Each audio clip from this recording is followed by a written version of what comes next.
Assalomu alaykum. Ustoz, biza bugun sizga qilgan prezentatsiyamizni qisqacha qilib ko'rsatib bermoqchi edik. Bu prezentatsiyani biz S121 o'quvchilari Maftuna Abduhalilova va Jo'rayeva Aziza qildik.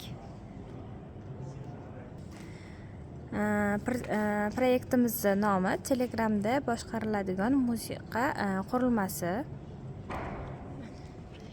Ko'rishingiz mumkin qurilmamizni.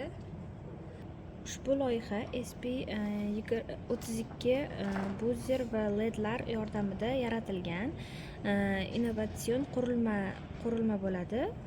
Taqdim etayotganimizda uni Telegram bot orqali boshqarish mumkin. Qurilma yozma yoki ovozli xabarlarga javob beradi. Maqsad interaktiv musiqa ijro etish. Xo'p, ko'rib turganingizdek, biz buni Wi-Fi orqali ulaymiz. Ulangan holda turibdi va biz bunga Telegram bot orqali ishlatamiz, ya'ni Control Music bot orqali ishlatilinadi. Bu botni biz endi buni tashladik, start qildik va endi biz голосовойga First Music deb yozamiz va bu yerda muzika chiqadi.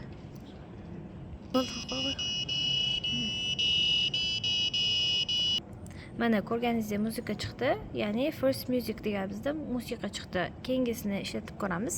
Second Music. Mana chiqib keldi yana.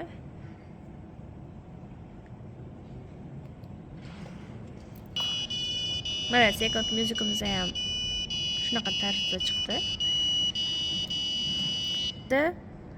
Third Music. Ko'rsatmoqchi bo'lgan proyektimiz shundan iborat edi. Bu yerda ko'rsangiz bo'ladi, GitHub'imizga kodlarimizni joylab qo'ydik. Mana Redmi faylga kirib, mana hamma narsalari shu yerda turibdi. Nimalar ishlatilgan, nima kodlar ishlatilgan, mana hammasi shu yerda joylangan. Ko'rishingiz mumkin hammasini.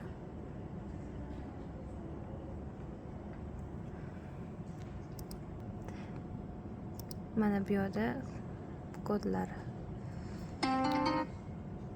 joylangan. Hamma kodlari. Bugungi ko'rsatmoqchi bo'lgan prezentatsiyam shulardan iborat edi. Rahmat.